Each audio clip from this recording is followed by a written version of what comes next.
오늘은 욥기 29장 말씀 통해서 하나님을 기쁘시게 하는 삶이라는 제목으로 같이 은혜 나누겠습니다. 오늘 여기 본문의 말씀, 욥기 29장의 말씀은 욥이 자신의 아름답고 의로웠던 지난날의 회고 장면입니다. 이 말씀을 읽어보면 왜 욥을 동방의 의인이라고 했는가, 왜 하나님이 욥을 내 마음에 드는 사람이라고 그렇게 의롭다고 하셨는가 알 수가 있습니다. 다윗을 내 마음에 합한 자, 내 마음에 꼭 드는 자라고 하셨고 욥을 의인이라고 부르신 이유가 있습니다.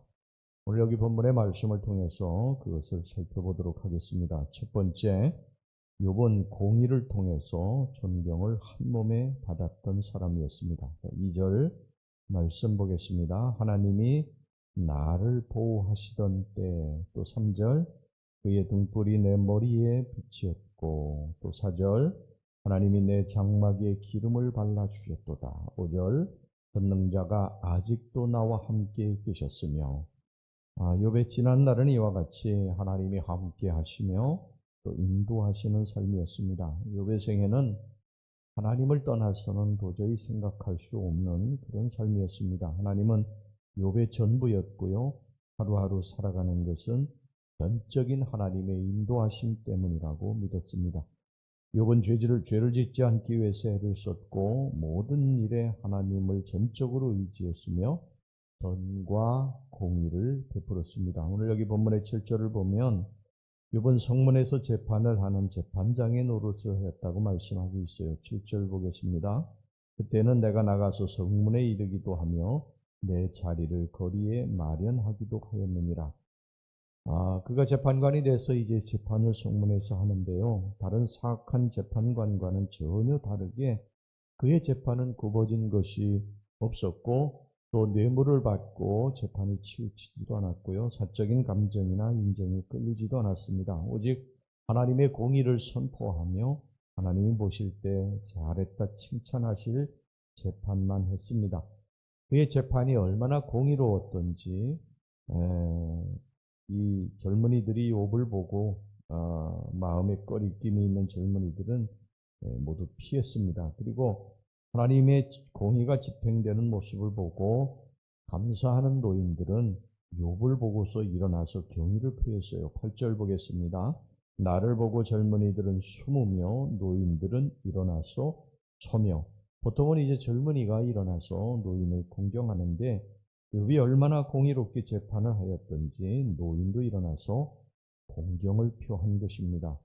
이런 욥의 공의로운 재판 앞에서 관리 방백들이나 지체 높은 귀인들은 그저 침묵하고 고개를 끄덕여서 공감을 표시할 뿐이었습니다.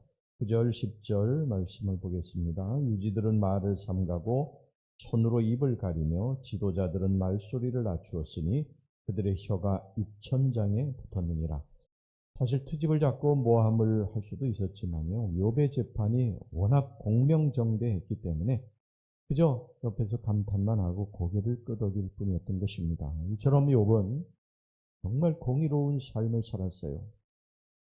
그를 좋아하는 사람뿐만 아니라 그를 적대했던 사람들까지도 다 고개를 끄덕일 정도로 한 점 부끄러움이 없이 그렇게 살았고, 그런 욥을 사람들이 존경했습니다. 여러분, 이것이 하나님 마음에 합한 자, 의로운 자, 이 하나님이 생각할 때 정말 나를 기쁘게 하는 자라 하는 그 말씀을 들을 수 있는 첫 번째 비결입니다. 이게 공의롭고 정직한 삶입니다. 하나님 앞에서나 사람 앞에서 한 점 부끄러움이 없는 삶을 사는 사람을 하나님이 기뻐하신다는 것입니다. 공직사회에도 부정과 부패가 난무하고요, 뇌물과 야합이 난무합니다. 뇌물을 받고 인사문제나 이권의 악을 행하고 이런 삶을 사는 사람, 이것은 하나님 기뻐하시는 사람이 아닙니다. 선을 행하고 정직하게 살다가 이름도 없고 빚도 없어도 좋습니다. 하나님이 기뻐하시는 사람이 되면 하나님이 언젠가 찾아내셔서 그를 높이십니다. 다윗을 보시기 바랍니다. 사울왕에게 쫓길 때 누가 앞으로 그가 왕이 될 것 생각이나 했겠습니까? 자기 목숨 하나도 유지하기 힘들어서 도망다니는 그런 비천한 사람 아니었어요. 그런데 하나님은 그가 공의롭고 또 하나님 마음에 합한 삶을 사니까 찾아내셔서 그를 높이시고 영화롭게 하시지 않습니까? 여러분, 사업을 하는 사람도 정직하고 공의로운 삶을 살아야 되고요. 세상 사람과 똑같이 뇌물 주고받고 악을 행해서는 안 됩니다. 직장 다니는 사람도 성실하게 살아가지고 인정을 받아야지, 그래서 승진하려고 해야지, 뇌물 주고 눈도장 찍고 승진하려고 해서는 안 됩니다. 여러분, 세상 사람들이 다 악하게 산다고 해도 예수 믿는 사람들이 그 길을 같이 걸어서는 안 된다. 그럼 뭐 우리가 그들과 다를 게 뭐가 있습니까? 안 믿는 사람들이 예수 믿을 근거가 뭐가 있겠어요? 정직하고 공의롭게 여러분들이 처한 곳에서 살아가시기를 주의 이름으로 축원합니다. 그 다음에 두 번째, 욥은 선행을 베풀었습니다. 욥은 과거 자신의 삶은 불쌍하고 소외되고 가난한 이웃을 도와주는 선행의 삶이었다고 수레했습니다. 욥은 가난한 자에게 아버지와 같이 사상하게 배우해 주었습니다. 또 생소한 사람, 즉 낯선 사람에게도 형제와 같이 여겨서 외면치 않고 어려움을 해결해 주었습니다. 16절 말씀입니다. 빈궁한 자의 아버지도 되며 내가 모르는 사람의 송사를 돌보주었으며 그리고 악한 자를 때려서 가산을 빼앗긴 자에게 불취물을 찾아주었어요. 17절 보겠습니다. 불의한 자의 턱뼈를 부수고 노획한 물건을 그 이새에서 빼내었느니라. 이렇게 욥은 자신의 혈육과는 무관한 주위 사람들에게도 아버지처럼 또 형제처럼 사랑과 온정을 베풀었습니다. 그래서 동네 모든 사람들은 그의 교훈을 경청하기 원했고 또한 그의 교훈은 주변 사람들에게 신선한 생명의 말로 여겨졌어요. 21절, 22절 보겠습니다. 무리는 내 말을 듣고 희망을 걸었으며 내가 가르칠 때에 잠잠하였노라. 내가 말한 후에는 그들이 말을 거듭하지 못하였나니 나의 말이 그들에게 스며들었습니다. 이렇게 욥은 선한 행실을 통해서 모든 사람들에게 사랑을 받고 존경을 받았습니다. 여러분, 바로 이런 삶이 하나님을 기쁘시게 하는 또 하나의 삶입니다. 베푸는 삶, 나누는 삶이죠. 많은 사람들이 내 형제가 아파하고 힘들어하고 고통을 당하는데도 자신만 호화호식하면서 이런 사람들을 외면하는데요. 이런 삶을 사는 사람은 하나님을 절대 기쁘시게 할 수가 없습니다. 우리는 예수님의 말씀을 항상 기억해야 돼요. 예수님은 이렇게 말씀하시지 않았습니까? 작은 소자에게 한 것이 곧 내게 한 것이니라.